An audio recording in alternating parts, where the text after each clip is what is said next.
Assalamualaikum warahmatullahi wabarakatuh. Selamat siang untuk para partisipan webinar hari ini. Terima kasih atas waktu dan kesempatannya. Pada webinar kali ini akan membahas perihal ekspansi internasional perusahaan startup. Sebelumnya, izinkan saya sebagai pembicara untuk memperkenalkan diri terlebih dahulu. Next. Baik, saya sendiri adalah Anissa Lutfi Imani. Saya lahir di Wonogiri tanggal 18 Juli 1999. Saya sendiri merupakan mahasiswa akuntansi transfer Universitas 11 Maret.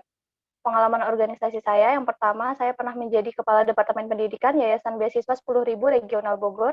Yang kedua, saya pernah menjadi Wakil Ketua Divisi Pendidikan Saudara Satu Negara Batch 3 Singapura Tanjung Pinang. Lalu untuk pengalaman kerja sendiri, yang pertama saya pernah menjadi relawan pajak di kantor pelayanan pajak Madya Kota Bogor. Lalu yang kedua, pernah menjadi staf budget control commercial food MTNGT di PT Dole Foods Indonesia. Lalu yang ketiga, pernah menjadi junior auditor di KAP KKSP Yogyakarta. Next. Pertama, saya akan membahas perihal startup atau perusahaan rintisan. Next. Oke. Tentang startup, istilah startup sendiri selalu diidentikan dengan usaha rintisan yang menggunakan teknologi informasi pada produknya. Startup adalah sekelompok individu yang membuat dan menjual produk baru atau layanan pada dinamika pasar yang tidak menentu dalam mencari model bisnis yang tepat. Sehingga startup menghadapi kondisi pasar yang terus berubah dengan tingkat ketidakpastian yang sangat tinggi.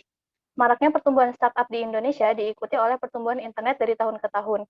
Penggunaan aspek teknologi dan digitalisasi turut mengintervensi dan mengubah paradigma bisnis model konvensional.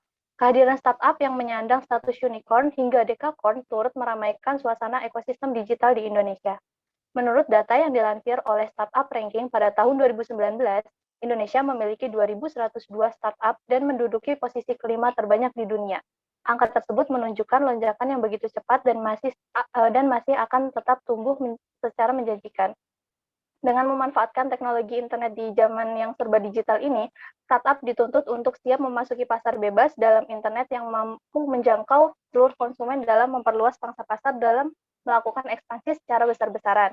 Ekspansi sendiri merupakan kegiatan yang bisa memperluas atau memperbesar jaringan bisnis suatu perusahaan pada sisi produksi serta pada sisi distribusi. Maka tidak jarang startup melakukan disrupsi teknologi skala besar dari model konvensional ke dalam bentuk digital yang dapat diakses tanpa batas ruang dan jarak. Ekspansi sendiri tidak hanya di dalam negeri, tapi juga perlu dilakukan di ekspansi di luar negeri, atau yang disebut dengan ekspansi internasional. Karena startup nasional ini dinilai memiliki potensi yang besar untuk mencakupi pasar yang lebih luas. Next.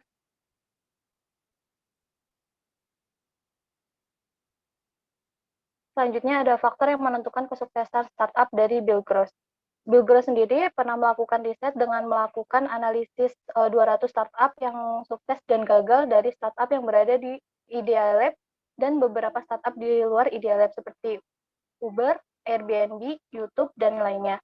Mengungkapkan ada 5 faktor yang menentukan kesuksesan sebuah startup. Dari 200 startup tersebut, 42% kesuksesan dipengaruhi oleh faktor timing yang tepat, kemudian diikuti oleh faktor tim sebanyak 32%, idea sebanyak 28%, bisnis model sebanyak 24%, dan funding sebanyak 14%. Untuk timing sendiri adalah pemilihan waktu atau momentum yang tepat untuk melakukan sesuatu. Timing merupakan faktor utama dalam startup yang telah dibuktikan oleh sejumlah startup yang sukses. Lalu kedua ada tim. Setiap perusahaan berpikir bahwa ia telah bekerja dengan baik dalam mengelola sumber daya manusia yang dimiliki. Perusahaan akan berkata karyawan adalah aset yang paling berharga, namun kebanyakan perusahaan tidak benar-benar melakukannya. Kualitas tim merupakan salah satu tolak ukur penting untuk mempercayakan modalnya dalam perusahaan tersebut atau tidak. Lalu selanjutnya ada model bisnis, di mana model bisnis ini merupakan alat bantu yang menjelaskan bagaimana suatu organisasi menciptakan, memberikan, dan menangkap suatu nilai tambah. Sebuah startup memerlukan alat tersebut untuk memberikan pandangan yang menyeluruh akan proses bisnis yang akan direncanakan atau bahkan menjelaskan bisnis yang sedang berjalan. Model bisnis dapat membantu menganalisa masalah dan mencari solusinya. Sebuah startup memerlukan model bisnis yang tepat untuk meningkatkan daya saing dan mencapai tujuan akhirnya. Next.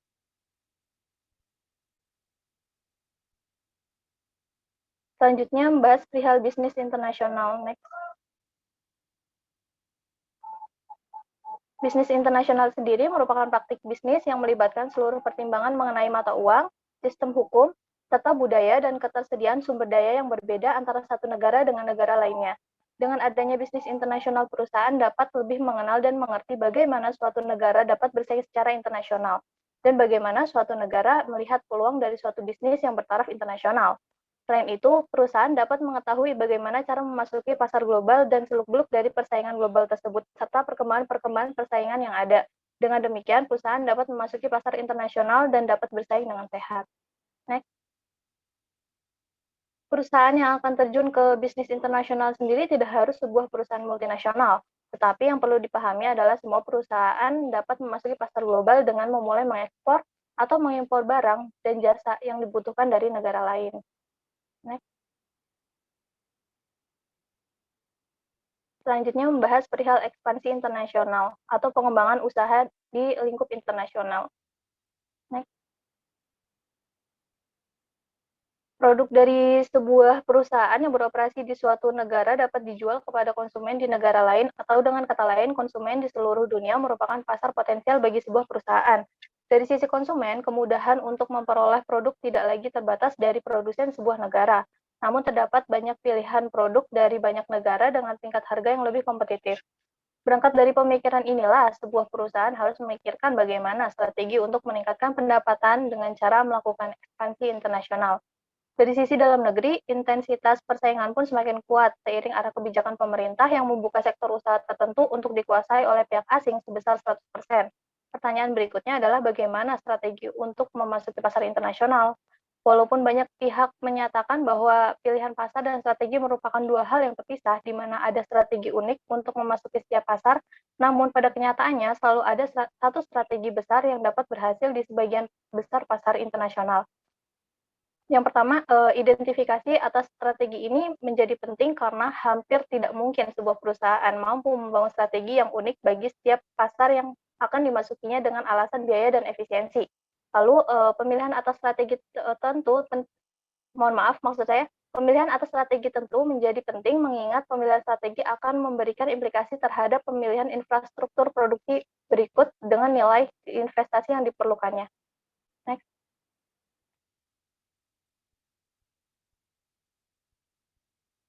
Selanjutnya, perihal motivasi ekspansi internasional.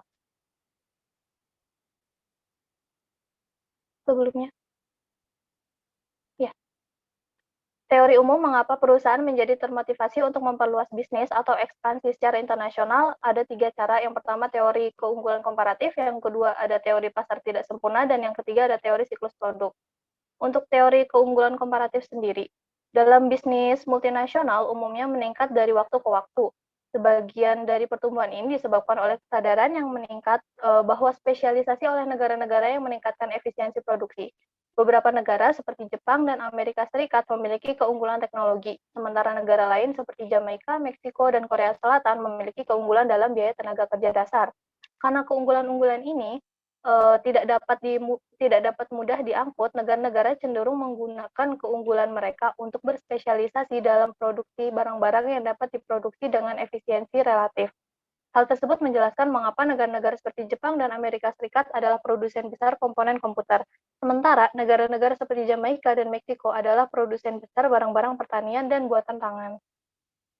Untuk yang kedua adalah teori pasar tidak sempurna, di mana jika pasar masing-masing negara ditutup dari semua negara lain, tidak akan ada bisnis internasional. Di sisi lain, jika pasar sempurna sehingga faktor-faktor produksi seperti tenaga kerja mudah dialihkan, maka tenaga kerja dan sumber daya lainnya akan mengalir kemanapun mereka diminta. Mobilitas faktor yang tidak terbatas akan menciptakan kesetaraan dalam biaya dan pengembalian dan menghilangkan keunggulan biaya komparatif. Alasan untuk perdagangan dan investasi internasional. Namun, pada kenyataannya, kondisi pasar ini tidak sempurna, di mana faktor-faktor produksi kurang bergerak. Mungkin juga ada pembatasan dalam mentransfer dana dan sumber daya lainnya antar negara. Karena pasar untuk berbagai sumber daya yang digunakan dalam produksi tidak sempurna, maka perusahaan sering memanfaatkan sumber daya negara asing. Pasar yang tidak sempurna memberikan insentif bagi perusahaan untuk mencari peluang dari pihak asing. Lalu untuk teori siklus produk, salah satu penjelasan yang lebih populer tentang mengapa perusahaan berevolusi adalah teori siklus produk. Menurut teori ini, perusahaan menjadi mapan di pasar dalam negeri sebagai akibat dari beberapa keunggulan yang dirasakan atas pesaing yang ada, seperti kebutuhan pasar untuk setidaknya satu pemasok produk lagi, karena informasi tentang pasar dan persaingan lebih mudah tersedia di dalam negeri. Sebuah perusahaan kemungkinan besar akan memantapkan dirinya terlebih dahulu di negara asalnya. Next.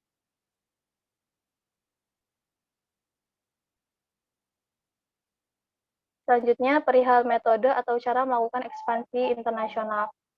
Yang pertama ada perdagangan internasional, yang merupakan pendekatan yang relatif konservatif yang dapat digunakan oleh perusahaan untuk menembus pasar dengan cara mengekspor atau untuk mendapatkan pasokan dengan biaya yang rendah dengan cara mengimpor. Lalu yang kedua ada lisensi, yang mewajibkan perusahaan untuk menyediakan teknologinya seperti hak cipta, paten, merek dagang, dan nama dagang, dengan imbalan biaya atau beberapa manfaat khusus lainnya. Lalu ada waralaba atau franchise yang mewajibkan perusahaan untuk menyediakan strategi penjualan atau layanan khusus, bantuan dukungan, dan mungkin investasi awal dalam waralaba dengan imbalan biaya berkala. Lalu ada usaha bersama atau joint venture yang dimiliki dan dioperasikan bersama oleh 2 orang atau lebih. Banyak perusahaan menembus pasar luar negeri dengan terlibat dalam usaha patungan atau joint venture ini dengan perusahaan yang berada di pasar tersebut. Lalu ada akuisisi internasional. Perusahaan sering mengakuisisi perusahaan lain di luar negeri sebagai sarana untuk menembus pasar luar negeri.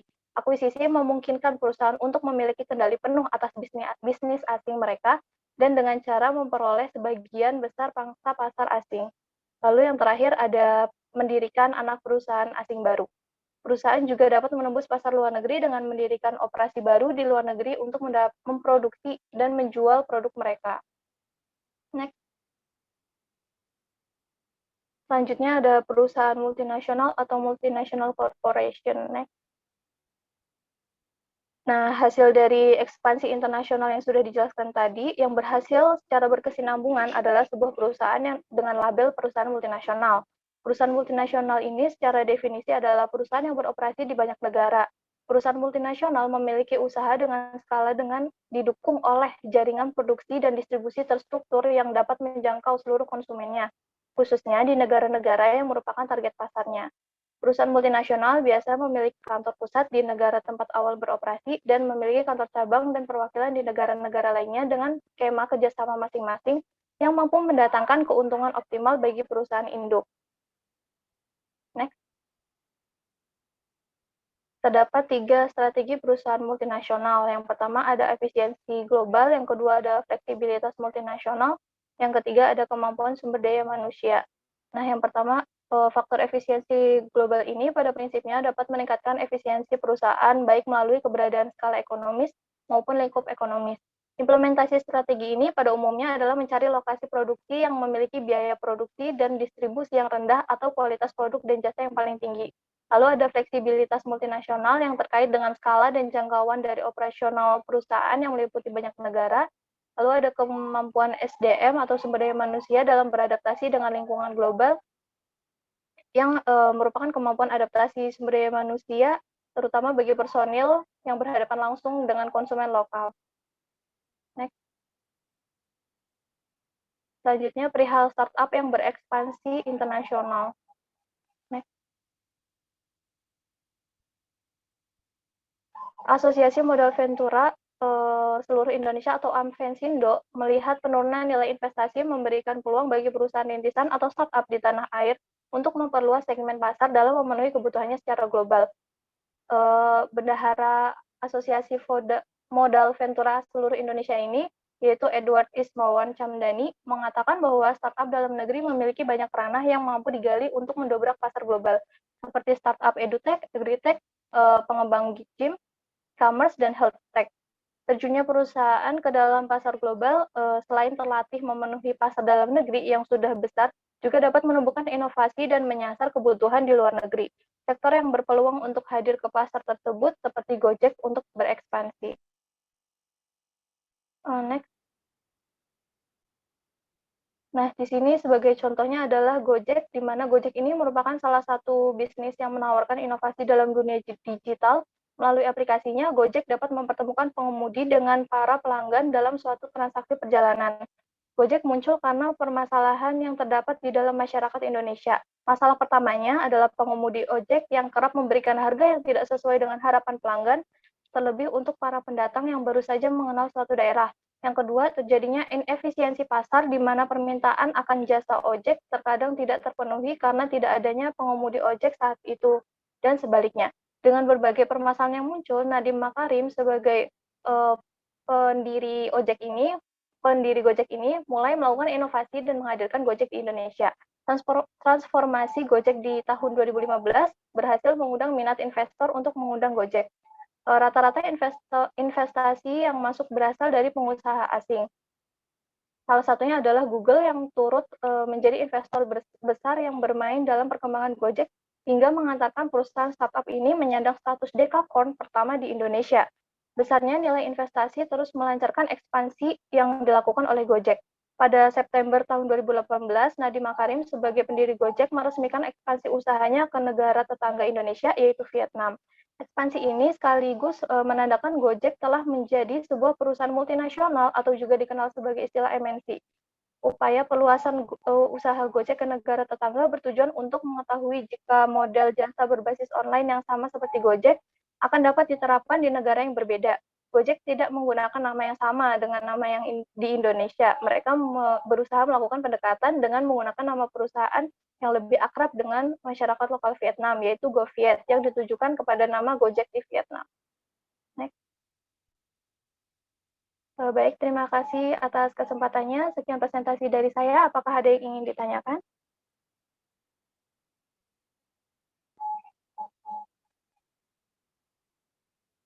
Baik, Mbak Jen. Iya, perkenalkan saya Jen Iriani, izin bertanya. Nah, di perusahaan startup ini memerlukan badan hukum nggak sih, Mbak? Baik, sebenarnya sebuah bisnis, saya izin langsung menanggapi ya Mbak Jen. Sebenarnya sebuah bisnis dapat dijalankan secara personal, bahkan banyak startup yang dijalankan secara personal tanpa menggunakan badan hukum. Hal tersebut adalah hal yang normal, namun jika tidak menggunakan badan hukum saat terjadi hal-hal yang tidak diinginkan, maka ada kemungkinan perusahaan dapat dituntut habis-habisan. Jika terjadi hal yang tidak diinginkan, maka badan hukum inilah yang sebenarnya akan dituntut nantinya dan hanya berhenti sampai di situ. Kepemilikan badan hukum dapat memiliki keuntungan secara finansial. Selain itu, badan hukum menunjukkan keseriusan seorang pelaku usaha juga. Di sisi lain, kita tidak perlu tergesa-gesa membuat badan hukum. Ketika kita membuat perusahaan, maka ada kewajiban-kewajiban yang harus dilakukan, seperti membuat laporan pajak. Hal ini juga harus dilakukan secara berkala, setiap bulan ataupun setiap tahunnya. Jika perusahaan berjalan dengan lancar, maka hal tersebut tidak akan terlalu menjadi masalah. Alternatifnya adalah perusahaan dapat melakukan peminjaman PT milik perusahaan lain atau milik kepemilikan yang lain. Hal ini sering dikenal dengan istilah pinjam bendera. Pinjam bendera ini dapat terjadi karena masing-masing adalah perusahaan terafiliasi atau dikendalikan oleh seseorang yang menjadi beneficial ownership, yang bisa juga terjadi karena nama perusahaan tertentu sudah terlalu sering memenangkan tender, sehingga untuk mengelabui pelaksanaan lelang dipinjamkanlah nama perusahaan lain. Dapat juga terjadi karena peserta tender tidak memenuhi syarat jumlah sehingga dipakai nama perusahaan lain sekedar memenuhi persyaratan tersebut. Bagaimana Mbak Jen? Apakah ada tanggapan? Tadi kan disebutin mengenai pinjam bendera. Nah, kegiatan pinjam bendera ini melanggar hukum nggak sih? Oke, baik. Sebenarnya untuk kegiatan peminjaman bendera ini mengandung potensi untuk pelanggaran hukum ya Mbak Jen. Seperti yang sudah dikatakan oleh ahli pengadaan barang dan jasa Setia Budi Arianta, beliau menjelaskan perihal pinjam bendera ini melanggar 3 ketentuan. Yang pertama, melanggar prinsip dan etika pengadaan sebagaimana diatur dalam pasal 6 sampai 7 Perpres nomor 16 tahun 2018 tentang pengadaan barang atau jasa pemerintah. Pasal 7 mengharuskan semua pihak yang terlibat PBJ mematuhi etika, termasuk mencegah pemborosan dan kebocoran keuangan negara. Lalu selanjutnya melanggar juga larangan yang membuat dan memberikan pernyataan tidak benar atau memberikan keterangan palsu sesuai peraturan LKPP nomor 9 tahun 2019. Lalu yang terakhir, menabrak larangan mengalihkan seluruh atau sebagian pekerjaan kepada orang lain sebagaimana diatur dalam peraturan LKPP nomor 9 tahun 2018 tentang pedoman perencanaan pengadaan barang atau jasa pemerintah. Seperti itu Mbak Jen. Terima kasih Mbak atas penjelasannya. Baik, untuk partisipan yang lain, apakah ada yang ingin ditanyakan atau ada yang ingin menanggapi? Saya Mbak. Iya, Mas Edwin Aldrin. Oke, seperti yang kita ketahui bahwa pelaku pasar di negara maju memandang produk dari negara yang sedang berkembang sebagai produk berkualitas rendah, seperti Gojek itu. Strategi apa yang dapat digunakan untuk menjual produk-produk buatan negara yang sedang berkembang dengan negara-negara yang maju yang lumayan sukses? Terima kasih, Mbak. Oke, terima kasih atas pertanyaannya, Mas Edwin. Izin menanggapi terlebih dahulu. Jadi agar produk di negara berkembang ini bisa bersaing di dalam pasar internasional dan lebih dihargai, ada beberapa strategi yang perlu diterapkan. Yang pertama, mempersiapkan produk berstandar nasional atau internasional. Yang kedua, ada memperluas jaringan dengan pemasaran aktif online. Yang ketiga, ada mengikuti pameran lokal maupun internasional. Yang keempat, ada harus memiliki barometer produk yang sejenis. Lalu yang terakhir, ada sosialisasikan produk ke industri yang sesuai dengan target dan segmen pasar. Bisa juga dengan mengimpor barang-barang yang dianggap berkualitas dari dalam negeri ke luar negeri, seperti sesuatu yang diciptakan oleh anak bangsa sebagai hasil karya agar orang luar negeri tidak memandang rendah produk Indonesia. Sebenarnya tidak hanya itu, dengan mengetahui lingkungan pemasaran internasional dan yang paling penting adalah sistem yang digunakan dalam perdagangan internasional. Dalam mempertimbangkan pasar asing, harus mengetahui dan memperhatikan beberapa hal seperti hukum, ekonomi, budaya negara yang jadi tujuan pasar dan juga politik. Mempertimbangkan proporsi dari penjualan di pasar internasional untuk target total penjualannya. Strategi lainnya adalah memutuskan setiap pasar yang akan dimasuki, lalu perusahaan juga perlu memutuskan cara menembus pasar di negara lain yang menjadi target dan juga memberikan keputusan sejauh mana promosi produk, distribusi, dan harga yang sesuai dengan pasar asing tersebut. Bagaimana, Mas Edwin? Mantap.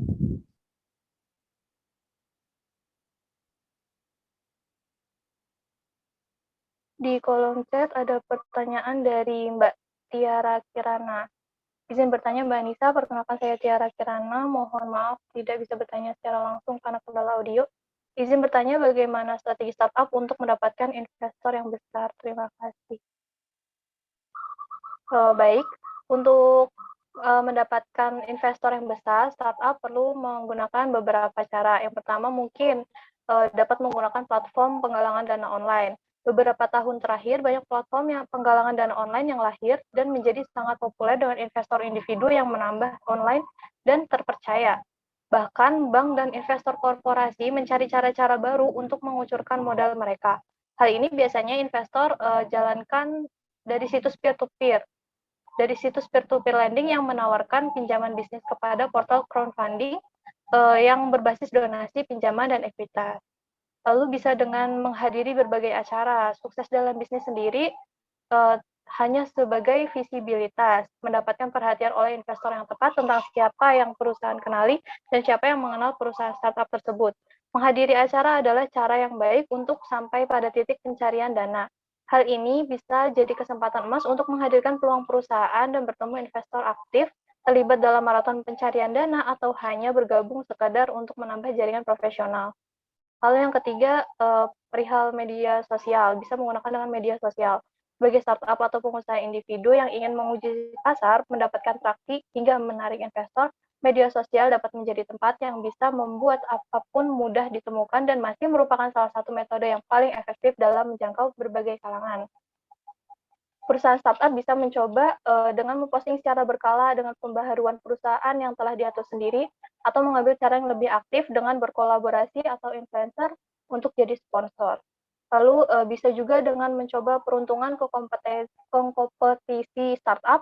Program kompetisi startup ini menjadi populer karena terbuka untuk aplikasi maupun wirausahawan yang serius. Jika diterima, startup mungkin akan mendapatkan dana sementara untuk terus mengembangkan usaha tersebut, atau mungkin dikenalkan kepada investor lain, mendapat saran bisnis dan bantuan dalam menyusun putaran penggalangan dana di masa mendatang. Lalu bisa juga dengan membagikan produk, penggalangan dana dan pertumbuhan harus strategis untuk menjadi sukses. Namun terlalu banyak pengusaha dan perusahaan rintisan yang tidak cukup fokus untuk menempatkan produk atau layanan yang cukup menarik di tangan pelanggan, influencer, dan pada gilirannya di depan para investor. Seperti itu Mbak Tiara, bagaimana? Apakah ada tanggapan?